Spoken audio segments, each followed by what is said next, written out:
Welcome to Finding Holiness, where we delve into timeless Torah wisdom, revealing the sacred in everyday moments.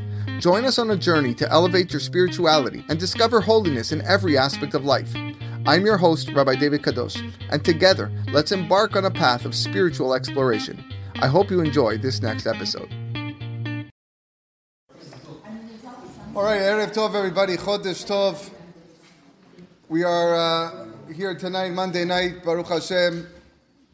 Our biggest crowd yet here in person, and for good reason, I think, because the calorie intake has pushed a new level here. Li'ain hara. With some delicious Moroccan treats around me. I'm going to do my best not to partake in this food while I'm giving the drasha, because that wouldn't be professional. But it's great to have everybody back as we study our Parashat Shavua, Parashat Toledot. So, two things I want to say. Number one, this shiur is going to be dedicated Lilu Nishmat Pinchas ben Esther Zichron Livracha. The words of Torah be Lilu Nishmatot Zinashot Torah B'Torah Hayim. And as well, thanks to our dear friends Ellen and Zev, who have brought this really, really incredible spread of Moroccan pastries. We also want to have their two sons in mind, dear friends of mine as well, students, Shalom Daniel Ben Zev Ve'Esther, who is currently stationed on the Lebanese border, and of course Eliyav Yishai Tzion Ben Zev Ve'Esther, Commander Tank Unit in Gaza, and HaKadosh Baruch Hu should protect them and all of Chayalei Tzva Hagana Israel. Amen. Okay, just a quick little introduction on Parashat Toledot. Parashat Toledot begins with Yitzchak and Rivka praying, each on their own, really, for a child. It's been 20 years since they've been married, and they haven't had a child yet. And HaKadosh Baruch Hu listens to the prayer of Yitzchak, and Rivka is feeling some pain, as we know, and not sure what's going on inside her. She goes to see a malach, and she has twins. The first one that comes out is Esav. The second one that comes out is Yaakov. Esav is a man of fields, a man of the field, hunter. Yaakov is a man, Yoshev Oalim, who dwells in the tents, learns Torah. The bulk of the parasha speaks about the blessing of Yitzchak, wanting to give it to Esav. But of course we know that the trickery, and I put that in quotations, the trickery of Yaakov to take those berachot from Esav, knowing how important they are. And therefore we know that bracha specifically was going to transcend many generations, and until today acts as a protection for all of Klal Yisrael. So again, that takes up most of the parasha. After Esav is deceived by his brother, Yaakov is forced by his parents to flee for his life, and he is instructed to go to the city of Haran, which is where Rivka's brother is stationed, Lavan. That's where he's going to eventually find a wife. That's going to take place in next week's parasha Vayetze. And the Torah, the parasha ends with this very much relevant in today, this marriage between Esav and the daughter of Ishmael, Mahalat. This becomes Esav's wife. Mekubalim say that this is the prelude to what's going to happen in the generation before Mashiach, where you have a combination of Esav and Ishmael together, which is exactly what we see right now. You have this marriage, this union between the two anti-Jew, anti-Israel, anti-Yaakov facets. Esav is just Stam, the anti-Semite. Esav sonets Yaakov, and Ishmael is the people from Ishmael, from Islam, I guess, that lay hate and wish to wipe out and annihilate Am Yisrael. This is it. This is where we're going to right now, and that is the prelude to Bnei Yisrael that is going to be born next week in Vayetze, as the culmination of all of Yaakov's children being, all of them kulam tehorim, all of them holy, all of them pure. But we have to get through this, B'ezrat Hashem, as we always do, and hopefully we will see Mashiach soon. I want to speak today about a topic that is not often talked about. The words I'm going to say today are from Rav Avigdor Miller, Zecher Tzadik Livracha. When Rivka approached the prophet of Hashem because she was feeling something inside of her that wasn't normal, and she was given the news that she was carrying twins. And among the things that she was told were 3 words that would turn out to be or determine the course of history. The words are Verav Ya'avod Tza'ir. You should know, the prophet said, that the older one, Verav, will serve the younger one. And that was the prophecy that Rivka gained even before she gave birth to Esav and Yaakov. Now, some people interpret this to mean that Esav was going to be a wicked individual, and therefore his descendants, the nation of Edom, would be forced to be subservient to Am Yisrael. To say such a thing is partially true, that Esav's descendants were going to serve Yaakov, certainly was included in Verav Ya'avod Tza'ir. It happened that way in a couple of times in our history. In the days of David HaMelech, we are taught in the Navi that David HaMelech went out to conquer Edom many years. After that, the nation of Edom really became a state with very little power. It was a vassal state. They were forced to be slaves to Am Yisrael. So we see that in the time of David, that's exactly who Edom was. They were like nobody. Later on, in the time of the second Beit HaMikdash, the prophecy was fulfilled once again. We are in the month of Kislev, of course, which we celebrate the holiday of Hanukkah. In the days of Yochanan Hurkanus, who was one of the kings of the Hashmonaim, they conquered Edom, and they were forced them to convert to Judaism. They were forced to circumcise the Edomites, and they became servant slaves to the Jewish people. So there's no question that there were times where this Navi, you can come over here if you want. There's no, can we bring some chairs? You don't have to sit behind, I feel bad.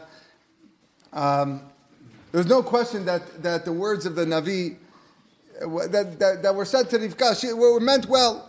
Esav would have to be Ya'avod Tza'ir. He would have to enter a period of servitude of control of his younger brother. But there's a problem with this. And the problem is that Esav, at this moment in time, when the angel is telling Rivka this is what's going to happen, Esav didn't do anything wrong yet. He didn't do anything wrong. He hasn't even been born yet. A man who hasn't even exercised any free will, why should he be sentenced to servitude? Because of sins that he didn't do. It can't be. Now, we have ideas in our head that we were taught when we were children, says Rav Avigdor Miller. Especially when we learn about the Agata, Rashi says that Rivka would walk by the houses of worship, the Bet Avodah Zarah, and she would feel kicking. Everyone remembers this Rashi. Rashi says very clear, she would feel kicking. And then she would walk by the Bet Knesset or the Bet Midrash, and she would feel kicking as well. And that was Yaakov trying to get out. So everybody says, Esav, he's an Oved Avodah Zarah. Clearly, when she walked by a church and she felt the kicking, must be someone who worshipped idols. You open picture books or parasha books of children, and Esav is portrayed as this extremely wicked fellow with weapons of war. Someone as if he was born already with a sword in his hand. And you have to understand that this is not so. And the reason why it's not so is because saying so would be contrary to the fundamental principles of HaKadosh Baruch Hu. There's no such thing. Wicked from birth has no place in our belief. And every person, when they are born, has a new chance. Or if they are coming back to this world as a Gilgul, that's exactly the purpose of a Gilgul as a reincarnation, is to come and fix from afresh, of what your previous life was. And a person who's born, whether he or she does not have any sin on their head, and they begin a life with a clean slate, and they have the full opportunity of free will, the opportunity to become a tzaddik, or become, God forbid, a rasha, according to their own choice. And to say that Esav was born a rasha is wrong. And it's a contradiction to the emunah and the fundamental belief that we have to have. And I'll go on to say that Esav was actually much better than we probably think. And in his words, Rav Victor Miller's words, that if Esav was to walk into the room right now, we would all have to stand up. Everybody here would have to stand up. We're not going to be melamed zechut on Esav, but let's not forget that Esav grew up in the lap of Rivka and Yitzchak. Let's not forget that Abraham Avinu is the house of Abraham Avinu. Esav was not a nobody. He's far from it. Rabban Shimon ben Gamliel, one of the great Tanaim of the Mishnah, would say that he also had a great father. He goes, but I was never able to attain the greatness of honoring my father like Esav honored his father. When Esav wanted to honor his father and perform the mitzvah kibud av va'em, he would put on his bigdei chamudot, his Yom Tov clothing. Imagine you wanted to go to ask your father for some money, or your mother for some money. And, before I'm going to go and ask them for something, I'm going to go up to my room and I'm going to put on my suit, and I'm going to put on my tie, and I'm going to come down, in respect, and as you try to butter her up or butter him up to get the money that you want for whatever, to go out to the restaurant, or to go buy a slushie, or to go get a chocolate bar. Now, when Rabban Gamliel, Shimon ben Gamliel did this, he had to serve his father, maybe he did so. Okay, I'm not going to judge the Tana, but he couldn't do it like Esav. Esav, at all opportunities, at all times of the day, he would stop what he's doing whenever he heard that his father or his mother needed something, and he would go and put on his Shabbat clothing to go and serve his parents. He never walked in his father's presence without changing into better clothing. And if his father needed something during the day, he felt, I had to do it because I don't know if there's going to be another time where I can serve my father as such. So he changed his clothing every single time. And it's just one example of Esav. Esav was a very good person. He was a person with tremendous potential for greatness.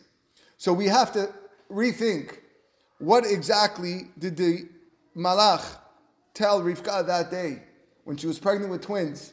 V'rav ya'avod sa'ir. We cannot interpret V'rav ya'avod sa'ir as a sentence, as a punishment, and say because he was born wicked, that's why he would have to serve his younger brother Yaakov, because that's not true. Esav could have been very great, and as much success as Yaakov achieved, Esav could achieve along with him. In fact, according to the Mekubalim, that Esav, the power of Esav, the neshama of Esav, had greater potential than Yaakov. So what does it mean that the older one would have to serve the younger one? What kind of serving of Yaakov does it mean if Esav had the bechira, had the free choice to be a tzaddik kamur, a full-fledged tzaddik, a completely righteous man? What does that mean? So the answer is that this nevuah that was foretold to Rivka about Esav's role is how Esav could gain fulfillment in his life. Esav's purpose, his perfection in life, was that he was to be a helper. He was to be an assistant to Yaakov in accomplishing great things in this world. And when the Navi said to Rivka, V'rav ya'avod sa'ir, that the role of Esav, the success of Esav, is to help Yaakov, his younger brother, fulfill his mission in the world. And that's how the younger one will also serve the elder one. That was a guidance, it was a heavenly guidance from Shamayim for Esav to understand that his tafkid, his purpose in this world, was to do that. And had he done that, history would have played out totally different than what we are seeing right now. And how sad is it that it was a person with such potential, such character, talents, should go lost because he didn't want to accept that. If Esav would have executed his role properly, he wouldn't have been any less successful than Yaakov Avinu. He would have taken those talents, those amazing talents of the field, in his gevurah, in his readiness to help Yaakov to become great in his own right. He would be in Olam Haba right now, sitting next to his younger brother Yaakov Avinu, next to Yitzchak, his father, next to Abraham, his grandfather. The problem was that Esav wasn't ready to accept that role. He wanted to be the leader. I'm on top. I'm the one that was born first. And therefore, I'm leaving. If I'm not going to get this blessing, then I had to go. And that's why when he saw the brachot that was given to Yaakov, his younger brother. And he saw V'rav Ya'avod Sa'ir, the older one shall now serve the younger one. He couldn't take it. Because me, I'm going to be subservient to Yaakov. I'm going to be less than my younger brother. I don't want to hear stories about being a helper. I want to be the leader. I don't want to hear stories about being second place or second in command. So what did he do? The Torah tells us, "Vayelech el eretz mipnei Yaakov achiv." He went away to another land. He left. He ran away because of his brother. He couldn't remain in the same country as his brother, who was now going to be the leader, because he couldn't tolerate being second in command. And he ran away from his role, and that was the makebe patish. That was the final blow that ruined Esav and his family forever. And again, like I said, it's a real tragedy. It's a tragedy of tragedies, because Esav could have remained. He wasn't sent away like Ishmael was in the previous parashiyot. No one told him to leave. You had a job here. And imagine had he accepted that role, how our lives would have been different, how different the world's history would have been. He would have been a frequent visitor by us. He would have been our brother, mamash, like our brother. He would have been living in our neighborhoods, friendly, understanding what his purpose is, working together in the service of Hashem. But now he's cut off entirely. And he chose to let go of the great privilege of being a member, a family, a brother of this noble family, the holiest people in the world. You know, sometimes you have people in a community, in a kehila, or organizations that, you know, they have opportunities to be presidents, or they have opportunities to be CEOs, or whatever it is in the position of leadership, and they don't get it. They don't get it for whatever reason. So they become vice president, or they become manager, and they're just not the top. And they can't take it. They say, you know what, I don't want to be here. They can't accept that their role is not at the top. And they become discouraged. So they pick up and they walk away and go, this is not something that I really want in my life. You can't be the best, so be the second best. Be the third best. There's also great success to be found being second in command. So much good can be accomplished in the kehillah, or in I'm not just speaking for our kehillah, in any kehillah or in any organization, if you remain in the role that maybe was meant for you. And we'll talk about this more later. Helping from behind, working in the background. Esav could have come along with us. And there were people in history that actually, took that backseat and accomplished great things. Yitro, for example, was Kohen Midian.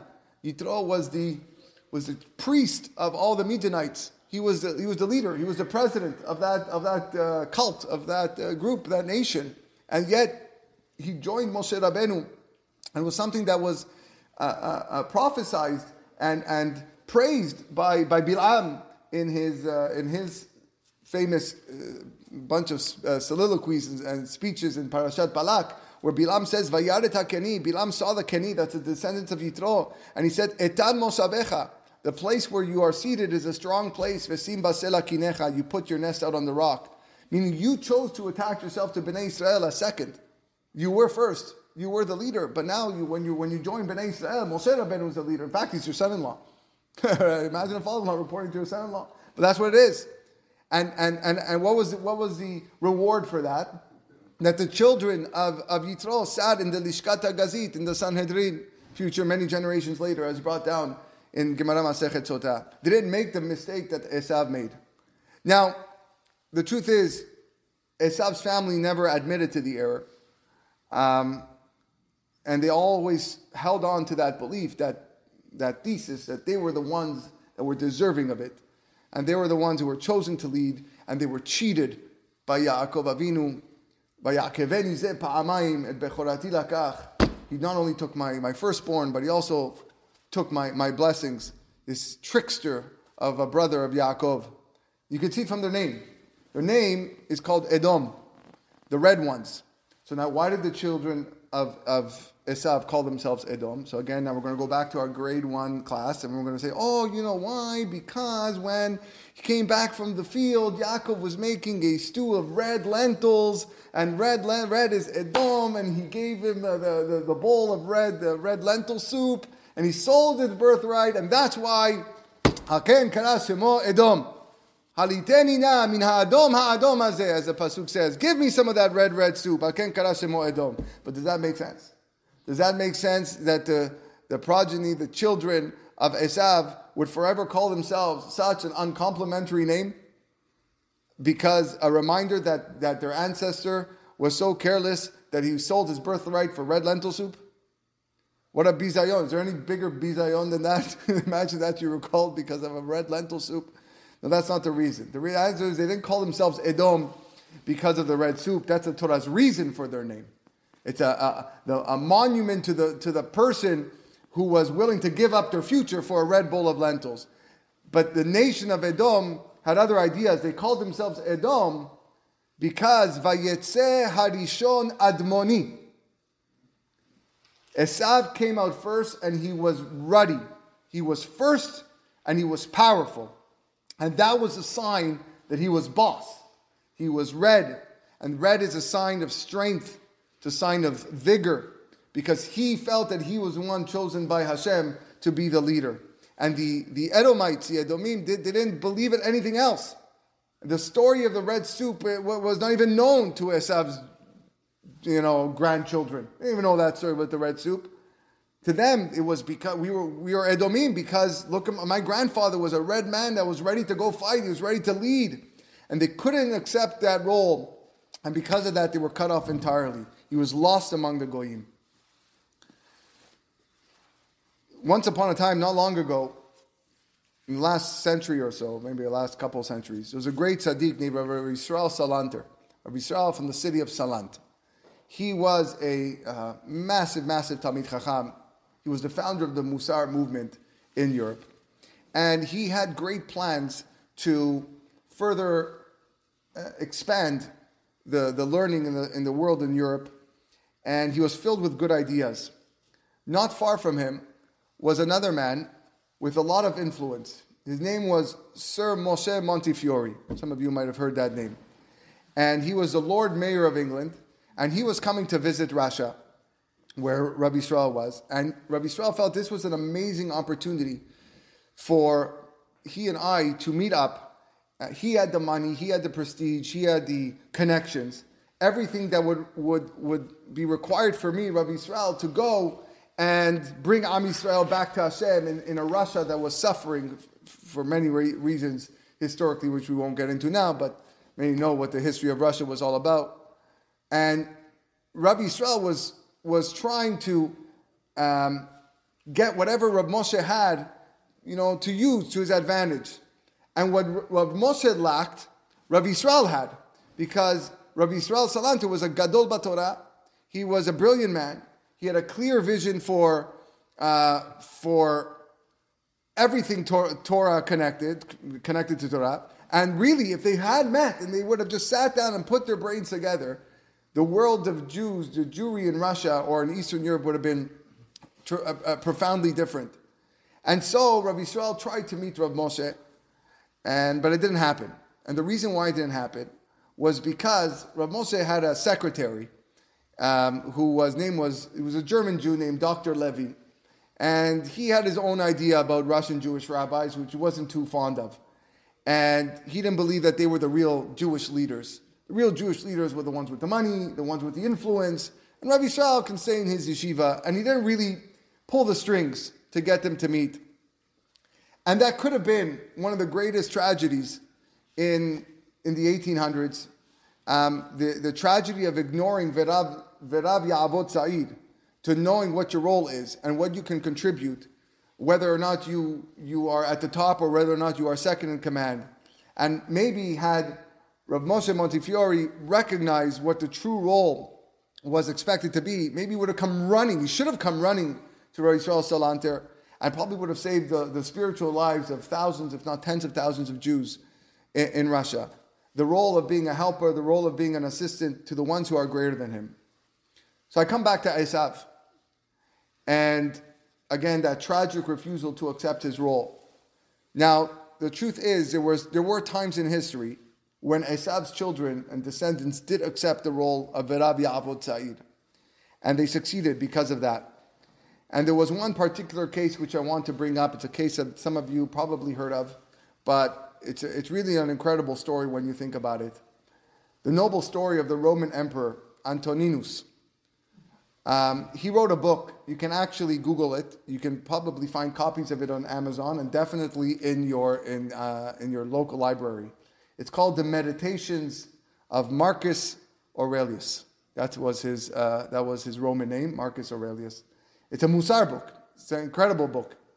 And when it comes to Antoninus, we actually have an instance here where Esav fulfilled his role, where a Roman emperor was humbled before the Torah leader. And although the masses of the Roman population were not necessarily of Edom, but according to a lot of history books, he was in charge, and we have to call these people Edom. You got to hear the story of what happened shortly after the war of Beitar, which was a brutal war for Am Yisrael. The Romans were extremely angry at the Jewish people and were making gezerot, decrees after decrees, against the Jews who were left in Israel. You might remember that for 7 years after the fall of Beitar, Jewish corpses were left on the ground, unburied.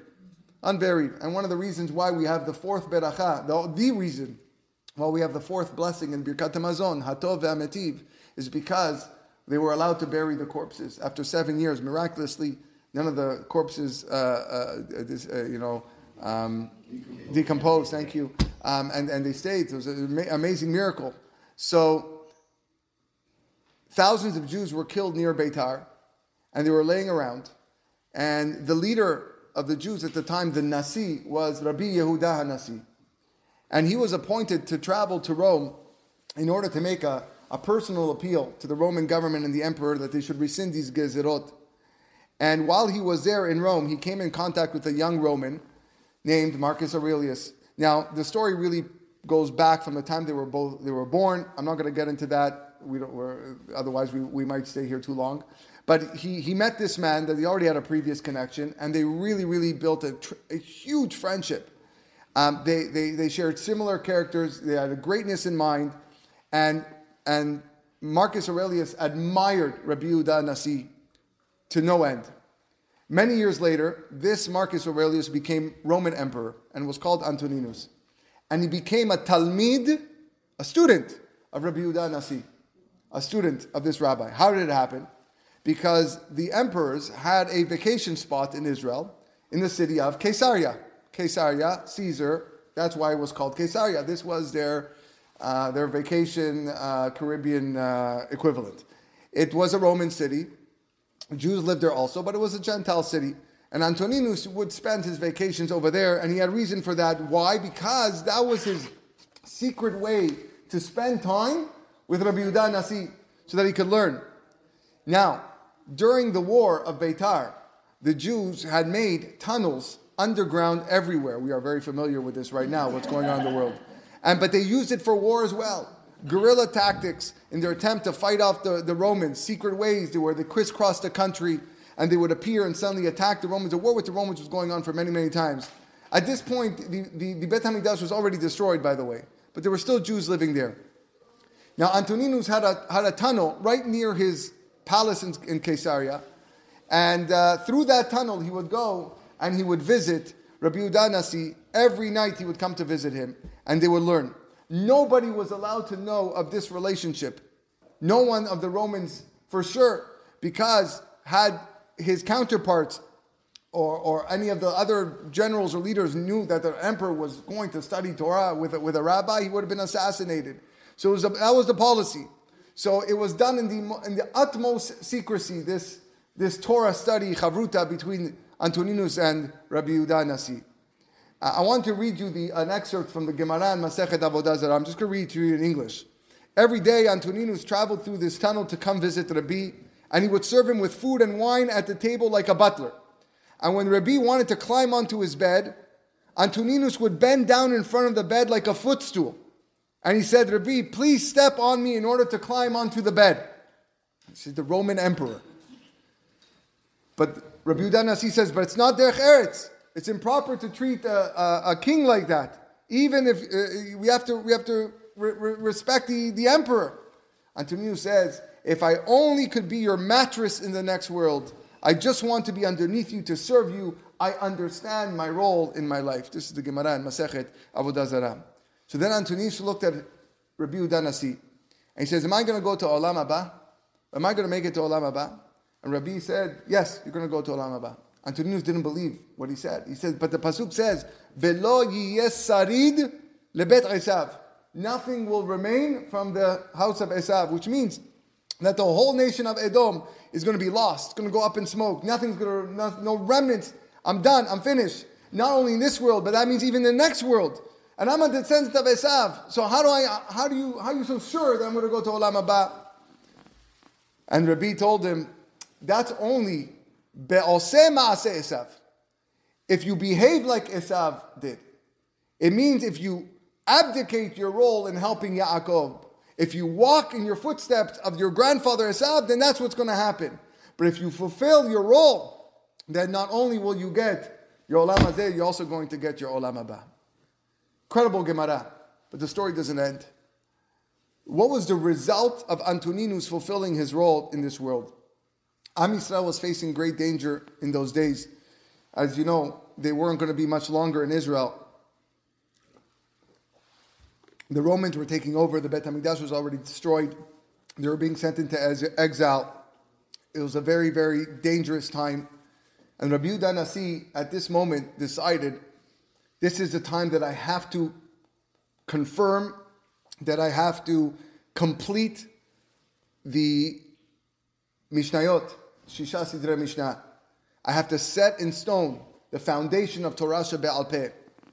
Now, nowadays, you look at the library, we have a whole set of Mishnah over there. We have Mishnayot upstairs, Mishnayot here. Mishnayot you can buy anywhere. And it seems to us like a very simple manner. Okay, let's just grab all the rabbis, let's just write down the notes, the laws, send it to Amazon, self-publish, and that's it. I'm going to have my set of Mishnah, 6 volumes, and everybody's happy. Here are little edits, and we're good. Send in the PDF. But it wasn't that simple. Rabbi Yehuda Nasi couldn't do it. He couldn't do it because even though he was a Nasi, he would have to call together all the Chachamim in order to approve the Mishnah. Yes, there was one who compiled it, but without the rabbis, without the Sanhedrin, then I can't do it. And the Romans wouldn't allow it because to gather all the rabbis to make a Sanhedrin again would be considered rebellion. And without a Nasi, without a Sanhedrin, you don't have the authority to make the Mishnayot. Why would the Jewish people even obey what Rabbi Yehuda Nasi wants to do at that time that he wanted to make a Mishnah? Don't forget that there was already a Jewish community in Babylonia, in Babel, that have already left for the exile, and where eventually the Gemara came about. So they would be saying, why are we going to listen to the rabbi in Israel over there? We got our own rabbis over here. So just as the Mishnah continued for centuries and centuries, they would say, okay, we learned it by heart. Why do we need to write it down? Why do you care so much? And Rabbi Yehuda Nasi was stuck, but he knew he had to do it. How was he able to do it? The answer is it was because of Esav. It was because of Antoninus. Where did Rabbi Yehuda Nasi get his power? Where did he get his great wealth from? It was from his student, his disciple, Antoninus, the Roman emperor. It was the backing of Antoninus that gave him the confidence to complete this project. He became tremendously wealthy and a great chacham, and there was nobody in all of Am Yisrael that was his equal to Rabbi Yehuda Nasi, and that confidence allowed him to go forward and push ahead. And he didn't have to worry about, what about the Romans are going to have a problem? I have the emperor on my side, and he's backing me. And so he did. He gathered all the Chachmei Yisrael, and the Romans didn't do a thing. They couldn't, because the emperor told them, don't bother them, leave him do what he has to do.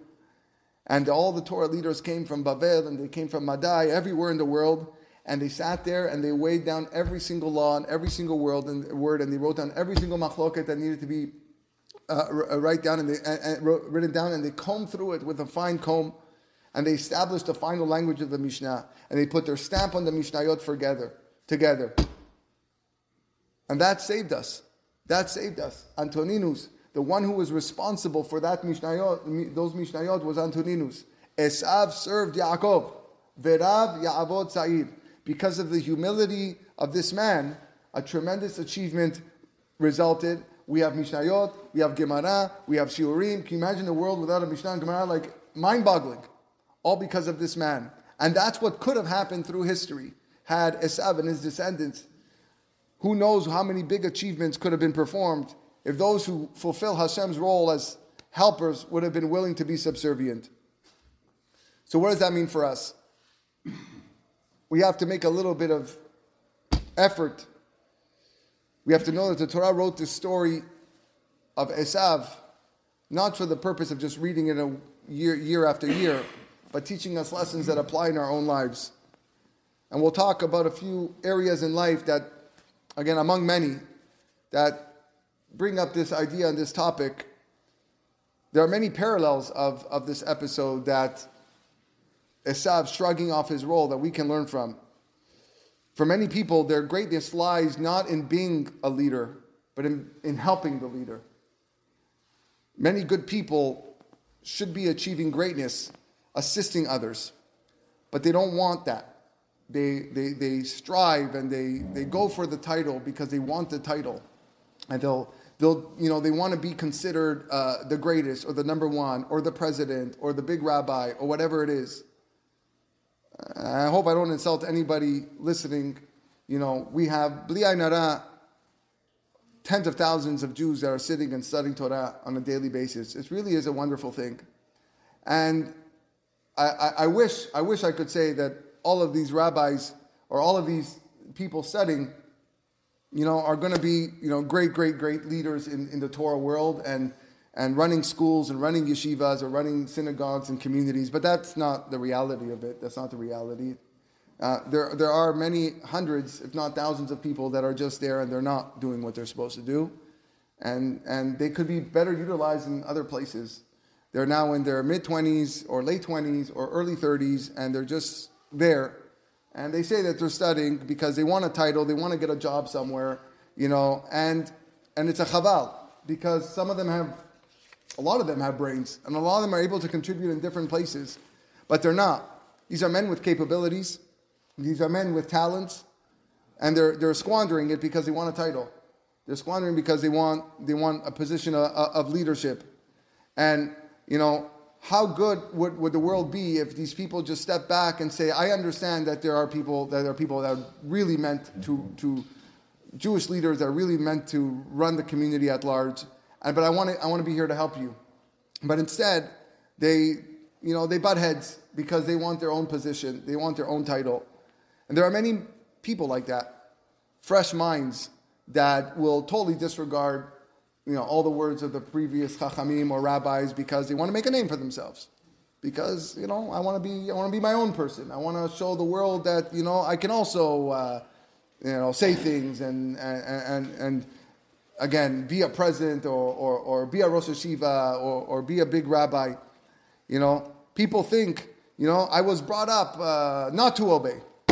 I want to write my own book on life. I want to write my own book of Jewish law because I think differently. And they totally forget, that there were huge, massive chachamim that came before them that accomplished so much, but they're too arrogant to serve them. They're too arrogant to realize that maybe I can do better by taking a step back. And the truth is, we shouldn't be pointing fingers at others, but mainly we have to look inside ourselves. We have to realize that not everybody's a gadol. Most people are not leaders. Most people are followers, but just because you are a follower, that does not mean that you are second class. It doesn't mean that you can't contribute. Many people are not born to be leaders, and there's nothing wrong with that, because not everyone is gifted with that. There are so many people that use their talents to serve Chachmei Torah. Look at Yoshua. Yoshua became Yoshua because he served Moshe Rabbeinu. That's what it was. That's how he became who he was. When Moshe Rabbeinu didn't have children, he had extremely smart children. He had nephews that were geniuses. Yoshua, the Hakadosh Baruch Hu recognized you're Meshamesh the Torah. You're coming to serve. He understood his role at the time. In today's generation, if Yoshua was alive, I'm starting my own shul. That's what Yoshua would have said. Sorry, Moshe, I'm going down the block in the desert. I'm gonna build my own Beit Knesset. I'm gonna build my own kollel. I'm gonna do my own classes. You, Moshe, you're old-fashioned. This is what would have happened today. People probably thinking, maybe this rabbi is going crazy. I don't know what he's talking about. But this is true. I don't know how I can tell you. Today, no one would talk chas v'shalom ill of Rav Ovadia Yosef Zecher Tzadik V'Kadosh Livracha. No one in the world would say Rav Ovadia was a gaon. When he was alive, oy vavoy. Oy vavoy what people would say about Rav Ovadia Yosef. You follow Rav Ovadia? Are you crazy? Are you out of your mind? He's too lenient.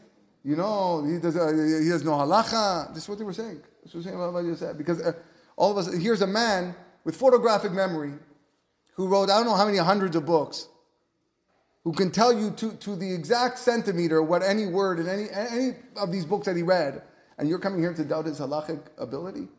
Why? Because you want to make a name for yourself? Because you refuse to understand your role? Because you want to have your own yeshiva or your own Torah institution? That's the reason you're going to put down other people? We are ktanim compared to these greats. There's nothing wrong if you want to establish your own yeshiva and or little organization or movement. There's needs for that. I'm not saying there's not, and we see there's use for everything. We live in a day and age where there's so much chesed and there's so much good going around. And yes, you need leaders and you need CEOs and you need presidents, so on and so forth. There's nothing wrong with that just because you have an idea and you have talent and other people don't. So use that. But we have to understand what our role is. And the sooner that we believe that and recognize that, then things run a lot more smoothly. And then we live a more peaceful life with the people around us. Not only just for the chachamim and the rabbis, we have to do whatever we can to let our Jewish rabbis succeed. It's very difficult to succeed now. Take it from me. It's not easy. You have to face so many problems. Someone becomes a rabbi in a congregation of 100 members. It's not 100 members. It's 100 rabbis and one member. Everybody's a rabbi. Everybody's a rabbi. Everybody knows. And everybody, rabbi, you got it wrong. No, I'm telling you, you got it wrong. That's not how we do it. So we're just going to throw out the 20 years or the 30 years that this man spent studying, okay? Because some guy opened up one book and said, yeah, you see, Rabbi, that's not right. So what's going on? You have 100 people teaching the rabbi what's right and what's wrong because nobody understands the role. No one wants to be a helper. But we have helpers in this room. If I just said I want to give a shiur, I might be here by myself talking to a wall. But we have people say, you know what? I want to promote the rabbi's class. I want to market the rabbi's class. I'm going to put it on this WhatsApp chat, and I'm going to put it on Facebook, and I'm going to put it on social media. I want people to know. I'm going to bring delicious Moroccan treats, and I'm going to make everybody feel at home. That's unbelievable. That's making not only my life easier, but you're as equal to me. Because without you, again, I'm talking to walls. But you're not going to come sit here and give the class. Now, by all means, if you want to come and give a class, okay, let's talk about it. But you got to know your roles. So you got that. And then you have our home, you have our marriage, you have the life with one spouse. Understanding your role in your marriage, no different. How many marriages fail? Because, again, husband doesn't understand his role and the wife doesn't understand her role. The moment the wife starts thinking that she needs to do the job of a husband and the husband starts thinking that he needs to do the job of a wife, it's going to fall. It's going to fail. I'm not saying there's exceptions. There are exceptions to every rule. But the fact remains, the wife is who keeps the stability in the home and the peace in the home. The husband, for the most part, is the breadwinner, and having to go out and work and lay down the laws, and that's how it's always worked. That's how it's always been for 5,000 plus years. So why is it that this last generation thinks, we're going to change the rules? We're gonna change roles. Because it has to. Equal. So you get the husband to start making the food and washing the dishes, and she's going to start, painting the house and doing construction. And what do you end up? Everything falling apart. The food tastes bad, and the house falls apart, right? So what are we doing to ourselves? Who are we trying to convince here? And that's why the divorce rate in today's generation has never been higher. It's unfortunate. It's unfortunate. So this is what it is. This is part of our life of V'rab Ya'avot Sa'id. I'm not going to say who's the Rav and who's the Tza'ir in the husband-wife union. I'll let each spouse decide what that is, but I believe they're both equally as important in their own ways. But it's not only in marriage, it's not only in their home. All of our lives are expected to learn from that mistake that Esav did and fulfill our roles as helpers and fulfill our roles as assistants to all good things. In one place you might be expected to lead because you have a talent, you have an ability to run course and take control and take the reins and say, yes, I'm going to do it.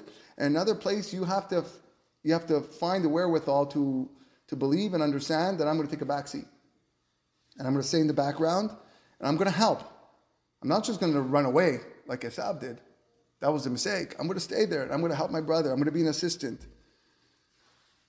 Whether it's at home, in your marriage, and that's what it is. That's how we gain perfection in life, is attaching ourselves to people greater than us when we realize that there are people greater than us, and as well when there are no people greater than us in a certain situation, then we become that person. That's how we strive to make something of ourselves, and that's how we strive not to remain nobody. Success doesn't mean that you have to become famous. That's not important. It's not important. Greatness in this world doesn't mean that if you don't start this big movement and this new fad or this new company, then you are not great. You can do tremendous things even without being a leader, as long as you utilize the opportunities to help, to assist as much as possible. As long as we learn the lesson that Esav never did, that being a helper can be the best achievement in life. It means that we are finding favors in the eyes of Hashem, and that's how we live a life successfully. Thank you, everyone, for coming. Have a wonderful night.